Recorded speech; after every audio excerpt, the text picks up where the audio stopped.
কখনো কি ভেবেছেন একটি সাধারণ নাচের পেছনে লুকিয়ে থাকতে পারে শত বছরের পুরনো এক ভয়ঙ্কর অভিশাপ? ডিভোর্সের পর ঈশান নামের এক প্রতিভাবান নৃত্যশিল্পীর জীবন হঠাৎ বদলে যেতে শুরু করে।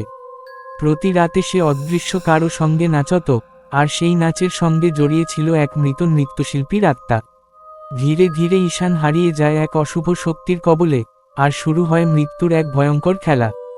কিন্তু এ শুধু একটি ভূতের গল্প নয়, এটি এমন এক অভিশপ্ত নাচের কাহিনী যার শেষ আজও হয়নি। তাহলে চলুন শুরু করা যাক আজকের এই ভয়ঙ্কর ও রহস্যময় গল্প। ভূত খুলি মোমবাতি। ঈশান ছিল একজন দক্ষ নৃত্যশিল্পী। ছোটবেলা থেকেই নাচের প্রতি তার অসাধারণ প্রতিভা ছিল। বিভিন্ন টিভি শো, সাংস্কৃতিক অনুষ্ঠান এবং বড় বড় মঞ্চে পারফর্ম করে সে বেশ জনপ্রিয় হয়ে উঠেছিল। তার স্ত্রী রিয়াও ছিল একজন নৃত্যশিল্পী। দুজনের পরিচয় হয়েছিল একটি ডান্স একাডেমিতে। প্রথমে বন্ধুত্ব, পরে প্রেম, তারপর বিয়ে। সবকিছুই সুন্দর চলছিল, কিন্তু বিয়ের 3 বছর পর থেকেই সমস্যা শুরু হয়। ঈশান অদ্ভুত আচরণ করতে শুরু করে। সে মাঝরাতে ঘুম থেকে উঠে নাচত, কখনো আয়নার সামনে দাঁড়িয়ে নিজের সঙ্গে কথা বলতো, কখনো আবার বলতো, ও আমাকে ডাকছে। রিয়া ভয় পেয়ে যেত। একদিন সে জিজ্ঞেস করেছিল, কে ডাকছে? ঈশান উত্তর দিয়েছিল, একজন নৃত্যশিল্পী, যে অনেক বছর আগে মারা গেছে। রিয়া ভেবেছিল ঈশান হয়তো মানসিক চাপে আছে, কিন্তু ধীরে ধীরে পরিস্থিতি আরও খারাপ হতে লাগলো। রাতে ঈশানের ঘর থেকে অদ্ভুত হাসির শব্দ আসত। মাঝে মাঝে মনে হতো ঘরে যেন দুজন নাচছে। অবশেষে রিয়া ডিভোর্স নিয়ে বাড়ি ছেড়ে চলে যায়। ডিভোর্সের কয়েক মাস পর ঈশান একটি পুরনো থিয়েটার কিনে নেয়। থিয়েটারটির নাম ছিল রূপমঞ্চ। ব্রিটিশ আমলের সেই থিয়েটার বহু বছর ধরে পরিত্যক্ত ছিল। লোকজন বলতো সেখানে ভূত আছে, বিশেষ করে এক নারী নৃত্যশিল্পীর আত্মা। কথিত আছে 1972 সালে সেখানে এক বিখ্যাত নৃত্যশিল্পী মেঘলা চৌধুরী স্টেজে নাচ করার সময় আগুনে পুড়ে মারা যায়।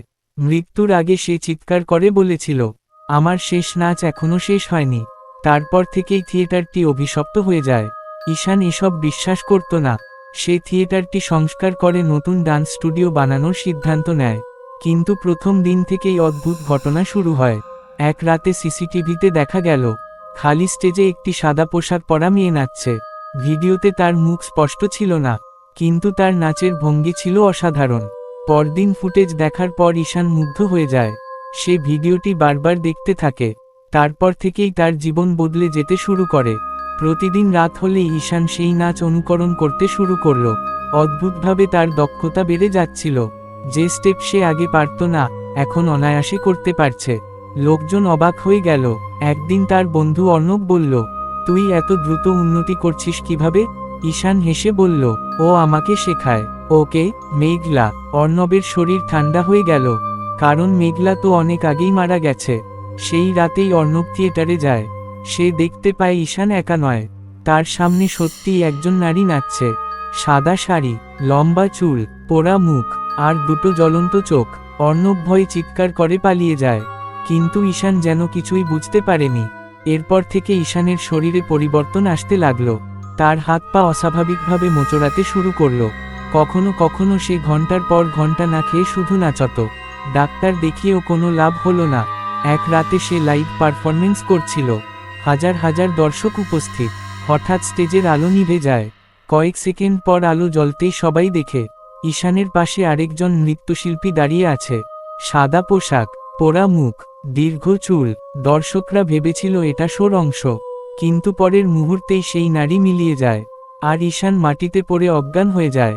ঘটনার পর রিয়া আবার ঈশানের সঙ্গে দেখা করতে আসে। সে একটি ভয়ঙ্কর সত্য জানায়। ডিভোর্সের আগে এক রাতে রিয়া দেখেছিল ঈশান ঘুমন্ত অবস্থায় নাচছে, আর তার চারপাশে ঘুরছে এক পোড়া মুখের নারী। সেই নারী হঠাৎ রিয়ার দিকে তাকিয়ে বলেছিল, ঈশান এখন আমার। সেদিন থেকেই রিয়া বুঝেছিল ঈশানের ওপর অশুভ কিছু ভর করেছে, কিন্তু কেউ তার কথা বিশ্বাস করেনি। এবার রিয়া সিদ্ধান্ত নিল, এই রহস্যের শেষ সে করবেই। রিয়া ও অর্ণব পুরনো সংবাদপত্র ঘেঁটে মেঘলার অতীত খুঁজতে শুরু করল। তারা জানতে পারল মেঘলা শুধু নৃত্যশিল্পী ছিল না, সে তন্ত্রসাধনাও করত। সে বিশ্বাস করত শেষ নাচ সম্পূর্ণ হলে আত্মা অমর হয়ে যায়। মৃত্যুর আগে সে একটি বিশেষ তান্ত্রিক নৃত্য সম্পন্ন করতে চেয়েছিল, কিন্তু আগুন লেগে যাওয়ায় তা অসম্পূর্ণ থেকে যায়। সেই অসম্পূর্ণ নাচ শেষ করার জন্যই তার আত্মা নতুন নৃত্যশিল্পীদের খুঁজে বেড়ায়। ঈশান ছিল তার সবচেয়ে উপযুক্ত শিকার। অমাবস্যার রাত, থিয়েটারের ভেতর অদ্ভুত নীরবতা। রিয়া, অর্ণব এবং একজন তান্ত্রিক সেখানে পৌঁছায়। স্টেজের মাঝখানে ঈশান নাচছে, তার চোখ সম্পূর্ণ সাদা হয়ে গেছে, চারপাশে শত শত কালো ছায়া দাঁড়িয়ে, আর সামনে মেঘলার আত্মা। তান্ত্রিক মন্ত্র পড়তে শুরু করলেন। হঠাৎ পুরো থিয়েটার কেঁপে উঠল। মেঘলা বিকট চিৎকার করে উঠল, আমার নাচ শেষ হতে দাও। ঈশানের শরীর বাতাসে ভেসে উঠল, মনে হচ্ছিল তার হাড়গুলো ভেঙে যাচ্ছে। রিয়া কাঁদতে কাঁদতে চিৎকার করল, ঈশান, ফিরে এসো। কয়েক মুহূর্তের জন্য ঈশানের চোখ স্বাভাবিক হয়ে গেল। সে কাঁপা গলায় বলল, আমাকে বাঁচাও। ঠিক তখনই মেঘলা তার শরীরে ঢোকার চেষ্টা করল। তান্ত্রিক শেষ মন্ত্র উচ্চারণ করলেন। এক প্রচণ্ড বিস্ফোরণের মতো শব্দ হলো, চারপাশ অন্ধকার হয়ে গেল। কয়েক মিনিট পর আলো ফিরে এলে দেখা গেল মেঘলার আত্মা নেই, সব ছায়াও অদৃশ্য, কিন্তু ঈশানও নেই। স্টেজের মাঝখানে পড়ে আছে শুধু তার নাচের জুতো, আর কাঠের মেঝেতে পোড়া দাগে লেখা, শেষ নাচ এখনও বাকি।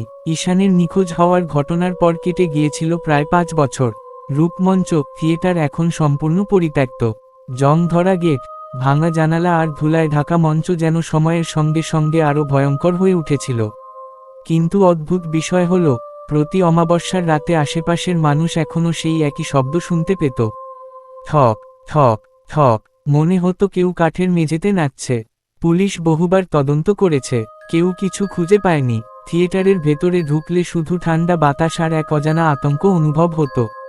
লোকজন ধীরে ধীরে জায়গাটিকে মৃত্যুর মঞ্চ নামে ডাকতে শুরু করল। একদিন ইউটিউবের জন্য ভৌতিক ভিডিও বানানো এক তরুণ, অয়ন, এই থিয়েটারের কথা জানতে পারে। সে ভূত প্রেতে বিশ্বাস করত না। তার ধারণা ছিল সবকিছুরই কোনো না কোনো বৈজ্ঞানিক ব্যাখ্যা আছে। সত্যিটা খুঁজে বের করার জন্য সে ক্যামেরা নিয়ে এক অমাবস্যার রাতে রূপমঞ্চে ঢুকে পড়ল। রাত তখন 12টা, চারপাশে গভীর নীরবতা, শুধু দূরে কুকুরের কান্নার শব্দ। অয়ন ক্যামেরা চালু করে বলল, বন্ধুরা, আজ আমি প্রমাণ করব এই থিয়েটারে কোনো ভূত নেই। কথা শেষ হতেই তার ক্যামেরার মাইকে একটা অদ্ভুত শব্দ ধরা পড়ল। মনে হলো কেউ খুব ধীরে ফিসফিস করে বলছে, নাচবে। অয়ন চমকে চারদিকে তাকালো, কিন্তু কাউকে দেখতে পেল না। সে ধীরে ধীরে মঞ্চের দিকে এগোতে লাগলো। হঠাৎ তার টর্চের আলো মঞ্চের মাঝখানে পড়তেই সে জমে গেল। ধুলোর উপর স্পষ্ট পায়ের ছাপ, 1 জোড়া নয়, 2 জোড়া। মনে হচ্ছিল কিছুক্ষণ আগেই কেউ সেখানে নেচেছে। অয়নের বুকের ভেতর ধুকপুক শুরু হয়ে গেল, কিন্তু সে নিজেকে সামলে আবার এগোলো। ঠিক তখনই থিয়েটারের পুরনো স্পিকারগুলো নিজেরাই চালু হয়ে গেল। একটি পুরনো নৃত্যসঙ্গীত বাজতে শুরু করল, আর সেই সুরের সঙ্গে